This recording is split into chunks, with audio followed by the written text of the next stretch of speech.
This is a Sunnah too. This is a Sunnah too. This is a Sunnah too. Alhamdulillahi Rabbil Alameen, wassalatu wassalamu ala Sayyidil Mursaleen. Amma ba'd, fa'a'udhu billahi minash shaytanir rajim. Bismillahir Rahmanir Rahim. As-salatu wassalamu alayka ya Rasulallah, wa ala alika wa ashabika ya Habiballah. As-salatu wassalamu alayka ya Nabiyallah, wa ala alika wa ashabika ya Nurallah. Welcome, dear viewers, to another episode of our program. This is a Sunnah too. And as you know, in this program of ours, we are endeavoring to cover those Sunnah, those beautiful Sunnahs of the Prophet Sallallahu Alaihi Wasallam, which relate to his mannerisms, his blessed conduct, his character, subhanallah. And in this episode too, we're going to speak about another beautiful Sunnah of Rasulullah Sallallahu Alaihi Wasallam, and that is the Sunnah of smiling. Yes, the Prophet Sallallahu Alaihi Wasallam would smile often in his blessed life, and he instructed the Ummah to also adopt this way as well. And inshallah, we're going to hear about the fadail, the virtues of smiling, and then some accounts as well from the seerah, from the life of our pious predecessors. So let us begin. The first hadith, the Prophet Sallallahu Alaihi Wasallam said, "Do not consider any good deed as inferior. Do not belittle any good deed. Even smiling at your brother when you meet him." Subhanallah. So targheeb, encouragement, persuasion has been given in the hadith to smile. But remember, where Islam has told us to smile, it's a Sunnah of the Prophet ﷺ, it's also told us the limitations, where you should smile, who you should smile at, who you shouldn't smile at, lest it becomes fitna, a tribulation for you. So here the Prophet ﷺ is saying, when you meet your fellow Muslim brother, you should smile at him. Unfortunately, in this day and age, some people, they have a permanent frown on their face, constant frown. It's almost as if you have to pay them to smile, and they just don't have that habit, that aada. But the Prophet ﷺ would smile often. Another hadith, Sayyidina Jabir radiallahu anhu narrates that when revelation would descend, wahi, then I would say in my heart that the Prophet ﷺ is the one who warns his nation. And when revelation would be over, then I would consider the Prophet ﷺ as one who smiles the most from amongst the people. And he had the best character from them all. So he's explaining two contrasting situations. First of all, when wahi, revelation would descend, the Prophet ﷺ was serious in nature. He would warn the nation, tell them what Allah subhanahu wa ta'ala has ordained. And when that situation was over, now we're in a different context, he says that the Prophet ﷺ smiled the most from the people. From amongst the people, he was the one who smiled the most. And he had the best akhlaq. So what he's trying to say is that the Prophet ﷺ wasn't in one state all the time, constantly warning someone, always serious. When wahi would descend, yes, that was the requirement, that was the need of that time. But when wahi was explained to people, then the Prophet ﷺ would smile abundantly amongst people. When wahi had been explained, then the Prophet ﷺ would smile abundantly, and he had the best akhlaq as well. Let's listen to another hadith. Sayyiduna Nufay A'ma radiallahu an, he met Sayyiduna Bara bin Azib radiallahu an. Sayyiduna Bara bin Azib radiallahu an held my hand. Who's saying this? Sayyiduna Nufay A'ma. He says he held my hand, he shook my hand, and then he began smiling. When he smiled, he asked, "Do you know why I did this? Why I took hold of your hands, shook your hand, smiled at you? Do you know why I did this?" I said, "No, I'm not aware of why you did this." So he, meaning Bara bin Azib radiallahu anhu, stated that the Prophet sallallahu alaihi wasallam granted me the privilege to meet him, the honor to meet him, and he did exactly the same as I just did. And then he asked me, The Prophet ﷺ asked me, do you know why I did this? And I answered in the negative, no, Ya Rasulullah sallallahu alayhi wa sallam. So the Prophet sallallahu alayhi wa sallam explained, and he said, when two Muslims meet and they shake hands with each other and they both smile at each other for the rida, for the sake of Allah subhanahu wa ta'ala, then before they part, before they leave each other's company, their sins are forgiven. Subhanallah. Look at our beautiful religion of Islam. You're rewarded for smiling. Your sins are forgiven for smiling. The Prophet ﷺ took a hold of this companion's hand, shook his hands, smiled at him, and then asked him, do you know why I did this? Because when two believers meet in this manner, they shake hands, they smile at each other for the sake of Allah, Allah forgives their sins. Allah subhanahu wa ta'ala forgives their sins before they even part. Allahu Akbar Kabira. How many of us do this? And today people have all sorts of greetings, and many are un-Islamic, unfortunately, and they meet others in a way that they're not rewarded for their greeting. Assalamu alaikum wa rahmatullahi wa barakatuh. Smiling, there's no smiling. How you doing, bro? What's up? What's going on? No expression. It's like a robot speaking. Whereas the Prophet ﷺ specifically met a companion in this manner, who then later on met another companion and showed him that this is how the Prophet ﷺ met me. When someone meets you in a beautiful way, you remember it. That memory remains, and you think, subhanAllah, that person met me so warmly, in such a beautiful manner, in a cheerful manner. So we should follow the Sunnah of the Prophet sallallahu alaihi wasallam. Sayyiduna Anas radiallahu anhu narrates that the Prophet sallallahu alaihi wasallam said, when you speak, speak in a good manner. When somebody is speaking, listen attentively, listen in a good manner.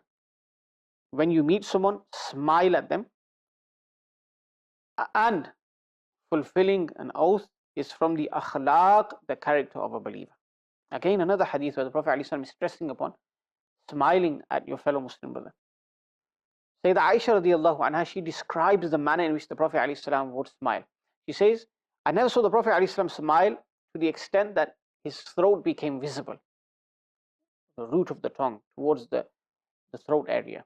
He sallallahu alaihi wasallam would only smile. And those people should take heed from this, who when they smile or when they laugh uncontrollably.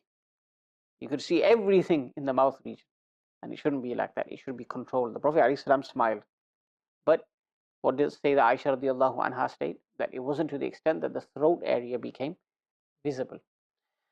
In another narration, Sayyiduna Anas radiallahu anhu, he states that when the Prophet sallallahu alaihi wasallam would enter the masjid, no one would raise their head, meaning the companions would be in the masjid.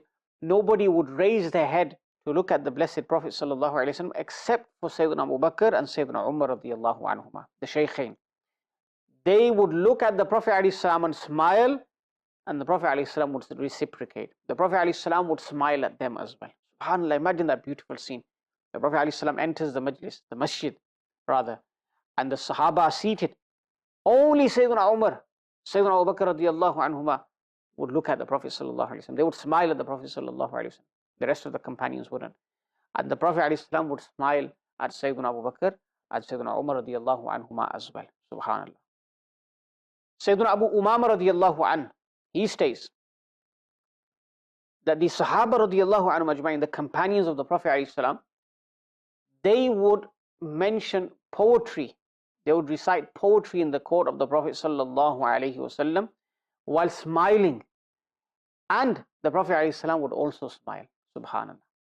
And the last narration before I move on to some accounts, in Shifa Sharif it states that when the Prophet sallallahu alaihi wasallam would smile, then subhanallah, the walls would become illuminated, the surroundings would become illuminated.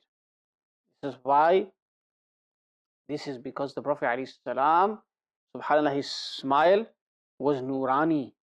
The Prophet alaihi salam would emit light, subhanallah, when he would smile, and things would become enlightened, illuminated around him. Subhanallah. So the Prophet sallallahu alaihi wasallam, he would live amongst the Sahaba, he would meet them, he would smile a lot, he would be pleased at what they said. And sometimes he would smile to such an extent that his blessed molars would become visible. This is also documented. Let us listen to an account from the life of the Prophet ﷺ. Once an Arabi, a Bedouin, came to the court of the Prophet ﷺ, and at that time the Prophet ﷺ, the complexion, the blessed complexion, was mutaghayyir. It was somewhat changed from normal. And Sahaba Kiram understood that this is not normal for the Prophet ﷺ, for his complexion, for his blessed face to look like this. The Bedouin wanted to ask a question. The Sahaba said to him, don't ask, because we noticed that the Prophet ﷺ, he doesn't seem like he normally does. His complexion has changed. The Arabi, the Bedouin, he was adamant. He said, let me ask the question. By Allah, who sent you as the truthful Prophet, I will not leave you except that you will be smiling. So he said, Ya Rasulullah sallallahu alayhi wasallam, we have heard, we have been informed that the Dajjal, the deceiver, the great deceiver who will come at the end of time, he will bring thareed. Thareed is when you place bread into curry, you mix it. He will bring thareed, and at that time people will be starving to death. And he will present that to them, he will give that to them. So Ya Rasulullah sallallahu alayhi wasallam, what do you suggest for me? If I'm there at that time and I'm hungry, Ya Rasulullah sallallahu alayhi wasallam, should I refrain from eating that thareed, suffer weakness and then eventually die? Or shall I eat it, remove my starvation, and then embrace faith in Allah subhanahu wa ta'ala and reject the Dajjal? And when the Prophet sallallahu alayhi wasallam heard this, the Sahaba are narrating, they said the Prophet sallallahu alayhi wasallam smiled so much that his blessed molars became apparent, became visible. The Prophet sallallahu alayhi wasallam replied, no, the thing through which Allah makes other Muslims independent at that time, He will also make you independent through the same means as well. Subhanallah. Look at this account from the life of the Prophet ﷺ, that Bedouin is asking, if the Dajjal is giving that thareed, should I refrain from eating it, become weak and die, or should I eat it, satiate myself, eat to my fill, and then embrace faith in Allah and reject the Dajjal? The Prophet ﷺ began smiling. Allahu Akbar. So this is what we learn from the life of the Prophet sallallahu alaihi wasallam. Sayyidina Abu Hurairah radiyallahu anhu narrates that a person came to the court of the Prophet sallallahu alaihi wasallam, and he said, Ya Rasulullah sallallahu alaihi wasallam, I've destroyed myself. I've destroyed myself. The Prophet alaihi salam asked him, what has destroyed you? What thing has destroyed you? He said, I was fasting, and in this state of fasting, I had intimate relations with my spouse. The Prophet ﷺ said, do you have a slave which you can free in terms of expiation? He said, no. The Prophet ﷺ said, can you fast 2 months consecutively? He said, no, I can't. The Prophet ﷺ said, can you feed 60 destitute people? Again, he answered, no, I can't do any of these. I can't free a slave. I can't fast 2 months consecutively. I can't feed 60 destitute people. The Prophet ﷺ remained in this state. Some time after, a basket full of dates was brought to the court of Rasulullah ﷺ. The Prophet ﷺ now turned to that person who said, I've been destroyed, and said, take this basket of dates and give all of them as sadaqah, as charity. Listen to what he said. He said, is there a faqir, an impoverished person more than me, someone more in need than me, Ya Rasulullah sallallahu alayhi wasallam? There is no house in Madinatul Munawwara, the two corners of Madinatul Munawwara, who is more in need than me. My house is most needy. When the Prophet sallallahu alayhi wasallam, he heard this, he smiled so much that his illuminated, luminous molars became apparent and visible. He said, go and feed them to your family, and feed them to your family members. Subhanallah. Look at the generosity of the Prophet ﷺ. What we also learn from this is that the Prophet ﷺ is shari', He has ikhtiyar, he is the legislator. If he did not have authority to change a ruling for one individual or another, then how was he allowed to say this to this Sahabi radiallahu anh, that you don't need to free a slave, you don't need to feed 60 people, or you don't need to do the third option, which is fast 2 months consecutively. And these dates, eat them yourself. Don't even give them a sadaqah. Who can do that besides the Prophet sallallahu alaihi wasallam? This shows his ikhtiyar that Allah has granted him, subhanallah, and he is able to exclude someone from a general ruling of Sharia, subhanallah. But we also learn that the Prophet ﷺ smiled so much in this situation when that Sahabi said that there is no house more needy than mine. Ya Rasulullah sallallahu alaihi wasallam, allow me to eat those dates. The Prophet ﷺ smiled and said, go and eat those dates yourself. Feed them to your family members. A final account I'll mention, Sayyiduna Musa ala nabina wa alayhi salatu wassalam said to Sayyiduna Khidr alayhi salam that advise me something. Advise me regarding something. Sayyiduna Khidr alayhi salam said, O son of Imran, continue smiling. Do not be angry often. Continue smiling. Do not get angry often. Be someone who provides much benefit, immense benefit. Do not be someone who harms others. Stay far away from disputes and only go somewhere due to a reason. If there's no reason for you to go somewhere, don't go. Subhanallah. Moreover, besides being surprised or amazed at something, do not laugh, do not smile. Do not remind people of their sins. Do not make them feel embarrassed because of their shortcomings. And cry upon your own shortcomings. Beautiful nasa'ih, pieces of advice given by Sayyidina Khidr alayhi salam. And of course, Sayyidina Musa alayhi salam is an accepted prophet in the court of Allah subhanahu wa ta'ala. All of these teachings are in fact for me and you.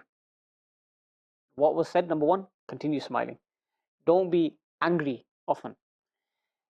Provide much benefit to people. Don't cause harm to people. Stay far away from disputes. Don't go anywhere without any need, real need.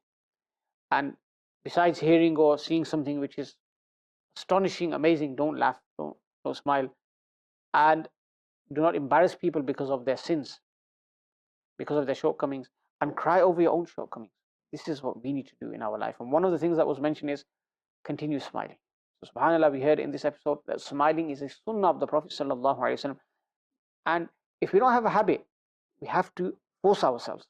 It will take time, but inshallah, before you know it, there'll come a time where subhanAllah, it's natural. You meet your fellow Muslim brothers, you meet your parents, you meet your siblings, spouse, children, you'll be smiling at them, inshallah. May Allah Ta'ala enable us to follow this sunnah of the Prophet ﷺ and to revive it in our communities as well. Ameen. Bijahi Nabi al-Ameen. Sallallahu alayhi wa alihi wa sallam. This is a sunnah too.